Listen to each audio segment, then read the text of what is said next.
Snow and ice-covered roads and blowing snow made for dangerous driving all over. 17 cars piling up on I-196 south near the Allegan-Van Buren County line. There were no serious injuries, thank God, but a patrol car was hit. Michigan State Police Lieutenant Dwayne Robinson says they closed the highway down so troopers could clear the scene. Both sides of I-94 and Portage closed for several hours too, as MSP tended to multiple crashes. It creates havoc for the entire region, for people that are going to and from their destination. As we drove east on I-94, we witnessed slide-off after slide-off as whiteout conditions made it hard to see. If you don't have to go anywhere, just stay at home and stay warm and safe. Goebel's resident Thede Dromes tells me she had to brave it. Tell me, you didn't have an option of going out. You had to go out today. I'm going to work. Yep, I'm going to feed the public.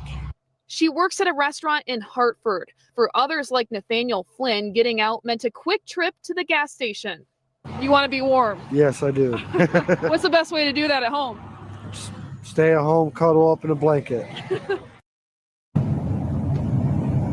And this is what it's looking like on I-94 right now. Again, you can see traffic is moving slow. Some people have their hazards on. The snow has stopped for now, but it's still icy in some spots. Now, I do want to point out that southbound lanes on I-196 remain closed in Allegan County, stemming from that 17-car pileup. Crews are still working to clear that scene right now. And MSP says tonight, if you do have to head out, keep distance between you and the car in front of you if you can and if you can see them. And we can't stress enough, be careful and stay safe out there. For now, live in Kalamazoo, Autumn Pitcher, News Channel 3. Autumn, thank you. As usual in these kinds of events, the lakeshore has certainly been hammered by high winds and blowing snow. We head to Allegan County now, where News Channel 3's Carter Landis is joining us in Fenville. He spoke with drivers there who say they're growing impatient with this winter. The winter weather has been difficult for many to deal with, especially those close to the lakeshore. West Michigan has been hit with cold temperatures and blowing wind, which has made it difficult to drive, especially in some of our more rural areas. Winds of up to 40 miles an hour have limited visibility, making it difficult to see in front of you or behind you. Being outside for more than 30 minutes puts you at risk for frostbite, so people are staying indoors or avoiding being in the cold for too long. Some residents say they're tired of it altogether. You just never know what you're going to get here. It's just impossible to deal with, day to day. Our weather is just different here on the lakeshore. People have been advised not to travel unless absolutely necessary, keeping them inside and away from places they want to go. Some residents say it's been difficult to stay inside for so long. Shop, hang out with my friends and family. I'm stuck here in Fenville. Super icy, lots of slush and snow and buildup. Like I said, whiteouts off and on. It's horrible. Well, Allegan County has already been hit hard. More snowfall is expected in the coming days. In Fenville, Carter Landis, News Channel 3. All right, a live look now at the Michigan Department of Transportation My Drive map. Several crashes in areas to avoid this afternoon. Those are the red icons along the lakeshore, a couple in the Grand Rapids area, and the plows are the small blue icons. You can see a lot of orange and yellow, meaning slower traffic. Southwest Michigan right now, once again, after this winter storm, you can track the flow of traffic yourself, which right now shows, again, a lot of slowdowns. There have been some green spots further inland. That's good. All right, looking live over downtown Kalamazoo on a Tuesday. More rinse and repeat in West Michigan, more blowing snow and frigid temps in our area, especially this morning. My goodness. Here's Chief Meteorologist Keith Thompson with a look at the forecast. Keith. We continue, of course, with this very cold weather alert day and also more of that snow out there as well. Let's check out the scene right now in Allegan, and it is a frosty, frigid scene to be sure, with that part of the Kalamazoo River now becoming more and more iced over. You can see the Iron Bridge there in the distance, and actually the visibility not too bad. About a half an hour ago, it was snowing a little bit harder in Allegan. Hey, Allegan, you're still in the middle of this winter weather advisory. Now, the good news is conditions are expected to relax tonight. And as a result, the National Weather Service has indicated they're going to allow this winter weather advisory to expire at 7 o'clock. But we still could see another inch or two of accumulation. That would be primarily along and west of US 131. And with 30 to 35 mile per hour gusts for this evening, there'll still be some blowing and drifting of snow. Now, the winds will relax pretty quickly, I think, late tonight. But right now, we're still seeing that onshore northwest flow. And you can see what it's doing to those snow bands. And notice how the bulk of this snow right now is falling along and west of US 131. Of course, we call that the snow belt. Wind chills continue to be an issue. It is so cold out there. It feels like 7 below in Battle Creek right now, 6 below in Coldwater and Kalamazoo, Allegan at 4 below. Hour by hour for you tonight, steady temps, cold chills, and some scattered snow. So we sort of keep that snow around. And if you think we've seen a lot of snow for this season, maybe you're like, I wonder how much it is compared to other years. We're tag teaming our weather. Meteorologist Colin Rogers is here with our snow report to date. Colin? Yeah, Keith, we had nearly 17 inches of snow here in Kalamazoo in November, over 19 in December. And look at January so far, over 26 inches. And we'll add on to that total here in the coming days through the end of the month. This is comparing this season to average and last winter. So notice so far this season, we've had over 62 inches of snow in Kalamazoo. That's 22 inches above where we typically are this time in this season. Notice our average right around 40 inches for this point in the season. Last winter, we were right around average with 40 inches of snow at this point in the season. Now notice the last time it was this snowy was the season of 2013 and 2014 in Kalamazoo. We had 68.5 inches through January 26th. We're not far behind with 62 inches through January 6th here this season. Keith will have much more on how much snow we're expecting and also a blast of cold air on the way in the coming days. Those details coming to you in just a few. All right, thanks. You can stay on top of our winter weather right from your phone. Download the News Channel 3 weather app. It is free. Just scan the QR code on your screen or search WWMT weather in the App Store or Google Play. Tonight, a woman and 2 children are dead after a shooting at a home in Grand Rapids. Investigators say it happened on the city's southeast side this morning, and now police are trying to piece together what led to this triple shooting. Tonight, News Channel 3's Colin Roos has more from the scene.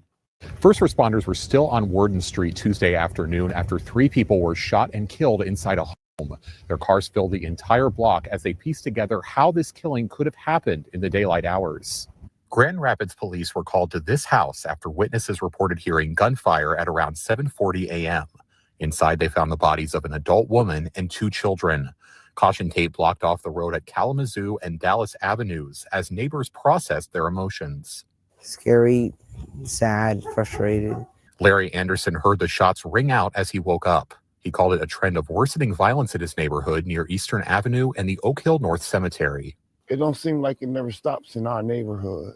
Don't seem like nobody wants to try to really pull together like the outer neighborhoods. What if it was your child?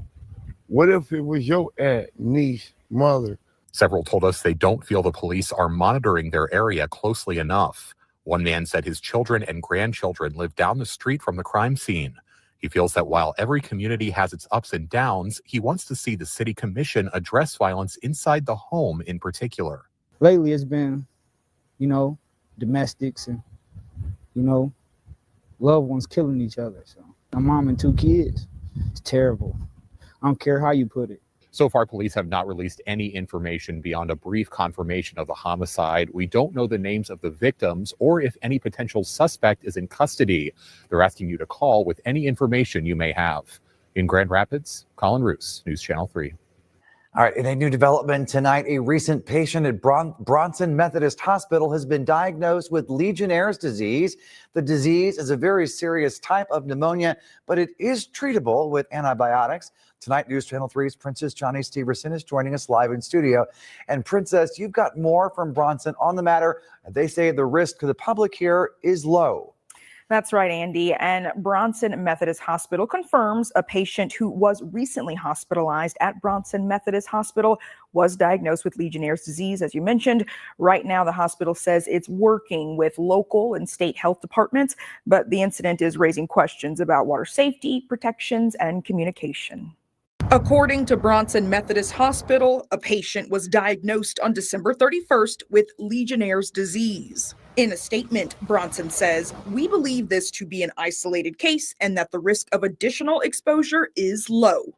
Legionnaire's disease, according to the CDC, is a serious type of pneumonia caused by breathing in water droplets that contain Legionella bacteria. Health officials say it is not spread person to person, but symptoms can appear 2 to 14 days after exposure and include cough, shortness of breath, fever, muscle aches, and headaches. Bronson tells us hospitals have complex water systems, which, while designed to provide comfort and care, can sometimes create environments where Legionella bacteria thrives. The hospital says it maintains a comprehensive water management program in accordance with national guidelines and tests its potable water systems quarterly. As part of what Bronson calls an abundance of caution, the hospital says it has implemented mitigation measures throughout Bronson Methodist Hospital. That includes installing 0.2 micron filters on all shower heads, removing sink aerators, and placing restrictions on showering. Certain patients are also being given bottled water only. Bronson also confirms it notified all Bronson Methodist Hospital staff as well as patients discharged between December 24th, 2025 and January 8th, 2026 in accordance with health department requirements. We're also hearing from Kalamazoo County's Department of Public Health. They say their role is primarily to provide proactive health guidance and mitigation into potential cases. Of course, we'll keep an eye on things as we learn more. For now, I'm Princess Johnny Steverson-Lowry reporting in studio, News Channel 3. All right, Princess, thank you. President Trump says he'll be watching the investigation into ICE protester Alex Preddy's death as a major change in immigration enforcement is coming to the Twin Cities. And big news, a local airport has a major announcement to make. The new flights and airline being added at Kalamazoo Battle Creek International. News CBS Tonight. What kind of darkness could do this? I'm Harlan Coben. I'm known for writing fiction, but now I'm unraveling facts. 911, what is your emergency? In all our stories, the same question. What made the killer cross that line? Oh my God, I was shocked. And just when you're sure you know the answer, there's a final twist. Harlan Coben's Final Twist is all new CBS Tonight, 8/7 Central, and streaming on Paramount Plus. You need to repair or replace your roof, and it's the middle of a Michigan winter. What do? Hey, I'm Eric with Victor's Home Solutions, and I'm here to put your mind at ease about having roofing problems during the winter months. When most contractors shut down, Victor's is open 52 weeks a year taking care of our customers. Plus, working on a roof in the winter requires a high level of skill and craftsmanship.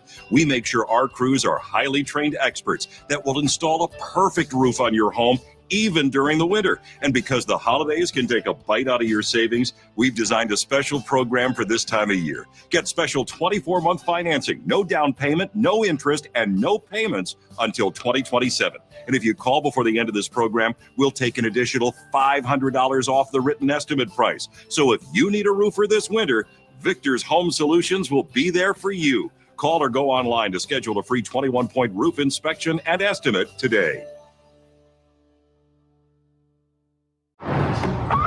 When you have everything you need to get stronger just around the corner, you can give everything you've got. Just 30 more seconds. With over 2,800 locations, there's always a Planet Fitness near you. Save $28 or more when you join for just $1 down, $15 a month. Cancel anytime. Deal ends Friday, January 30th. See what you got. Planet Fitness. We're all strong on this planet.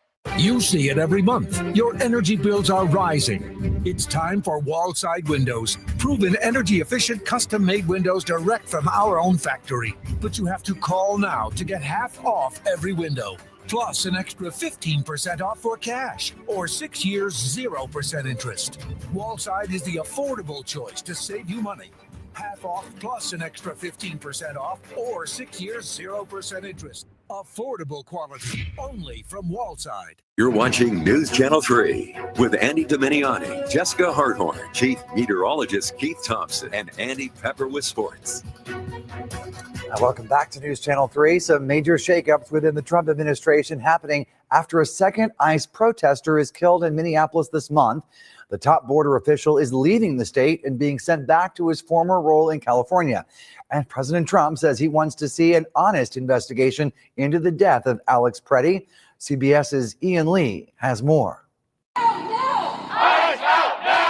Demonstrators in the Twin Cities are getting a bit of what they demanded. Some of the 800 Customs and Border Protection agents sent as part of a larger federal force are leaving, including Border Patrol Commander Gregory Bovino. Any decrease in the numbers and the severity is just a huge relief to the community that's been suffering for months now. Now on the ground, President Trump's border czar Tom Homan sent to manage operations and work with local leaders. He's meeting with the governor and he's meeting with the mayor. President Trump says he'll be paying attention to the investigation into Alex Preddy's death. The 37-year-old intensive care nurse was shot and killed by agents on Saturday. I'm going to be watching over it. I want a very honorable and honest investigation. I have to see it myself. After meeting with Homan, Minnesota Governor Tim Walz reiterated his priorities: impartial investigations into the shooting deaths and a reduction in federal forces. Justice Department officials have said they are not investigating Renee Good's death. Minneapolis criminal defense attorney Rachel Moran says Preddy's case should be in the hands of state investigators. It's not good practice to have the same agency that may have committed a crime investigating the crime. Preddy's younger sister released a statement today, saying in part that the disgusting lies spread about her brother after his death were gut-wrenching, and that her family is grateful so many people have stood up and helped tell his truth. Ian Lee, CBS News, Minneapolis. Now, the father of Governor Gretchen Whitmer has died. Richard Whitmer served in several capacities within Michigan state government, including as Secretary of Commerce under former Governor Bill Milliken before joining Blue Cross Blue Shield. He earned his undergraduate degree at Western before earning a law degree from the University of Michigan. Governor Whitmer made the following statement this morning about her dad, saying in part, "He was my best friend, most trusted counselor, and next door neighbor until I moved into the governor's residence. I would not be where I am and who I am without my dad. Today, I'm sad, but I'm grateful too. I'm grateful for the time we got to spend together, for the things he taught me, and the stories I'll carry with me forever." Richard Whitmer was 85 years old. Some great news for West Michigan. United Airlines is returning to the Kalamazoo-Battle Creek International Airport. The airline just made that announcement of new daily service to Chicago during an event at the airport this morning. Of course, we were there, and the airline suspended all service out of the airport in 2022 due to limited resources and staffing impacts that were caused by the COVID-19 pandemic. Well, the now restored service with United will run from Kalamazoo to Chicago's O'Hare 4 times a day. The director of the Kalamazoo Airport says this partnership is in an effort to meet demand for more flights and greater connectivity to more cities. Travelers can make reservations beginning on Thursday. The first United flight out of Kalamazoo takes off on April 30th. AZO is also served by American and Delta. Well, April 30th, Andy, I don't know, it'll still be cold. Hopefully not. It's a weather alert day that we've got going for you here. And as we check it out, the weather alert day continues through tonight for more blowing snow and some frigid wind chills. But I will say this, the situation is going to be relaxing. Now, that doesn't mean that it's going to be all okay, but it's just not going to be as challenging, if you will, as what we've had lately. We're looking downtown Kalamazoo right now with our Peregrine Tower camera. Now, notice, usually we'd be able to see the steam stacks there in the distance. Graphic packaging there, but now we can't because we do have some of that snow coming down. So the visibility is restricted somewhat by some snow. We're looking at Coldwater right now, still awfully cold and a fresh coating here, but notice I-69 here is looking cleared off, so that's good. And Coldwater, you're not in the weather advisory, but Kalamazoo you are. How much? Could see another inch or two of snow. This is mainly going to be along and west of US 131 in the snow belt. On a northwest wind, and with those wind gusts still at 30 to 35, we're talking about blowing and drifting snow. Let's go hour by hour. We take you through tonight. Every now and then you'll see some of these snow showers move through. I do think we're going to continue on a northwest flow to see some off and on snow. But the good news is the snow will be slowly winding down just a bit, and what's even more important, the wind will be diminishing. And so that will stop some of that blowing snow by tomorrow morning. But look how cold it's going to be tomorrow. We are still going to be in the deep freeze here with high temperatures only in the teens. Let's look live right now, see what it's like in GR. Hey, we can see pretty well here. Good visibility and even some clearing as we look live with our camera looking right down the Grand there. It's an icy scene to be sure. It looks like the traffic is moving gingerly there on the S curve there in downtown. Live Doppler radar will show where the snow showers are. Notice Grand Rapids, not seeing any, but Kalamazoo's seeing a little bit of stuff. Allegan showed you that earlier. Holland, South Haven, certainly seeing some of those snow showers. And again, here's our friend US 131, and here's our friend the snow belt, just to the west of US 131. That's going to keep cooking for tonight. But again, everything, like I said, is starting to relax just a bit. It's 11 right now in Kalamazoo and Battle Creek and Marshall. We were looking live at Coldwater at 10. It's the same in GR. We have mid-teens along the lakeshore, but this is the key. The feels-like temperatures still below zero at -4, for example, in Kalamazoo. Hastings right now, you're feeling like -6. Our low goes down to about 5. With a few evening snow showers, we continue with those sub-zero chills, even as the winds relax. Now, tomorrow, mostly cloudy, a few snow showers. It's going to continue to be cold. We're looking at a high temperature in the mid-teens. But here's a plus, at least for now. No more weather alert days on our 7-day forecast. Your Weather Guard 7-day showing very cold air, though. There's another Arctic shot coming with a high only around 10 on Friday and a low of -10. We will see some warmer air starting to move in next week. I will say this, our definition of warmer has changed. It's all relative, isn't it? It's changed. I think now 40 is like a pipe dream. Can you imagine? Anything without a negative in front of it sounds good to me. You bet. So we have another round of uber cold that's coming in by the end of this. This is a doozy. It is a doozy. Of a winter. We're getting a workout. Sure are. All right. Well, coming up, we continue our Amazing America series. We're looking into the history of the Star-Spangled Banner. Stay ahead of the weather.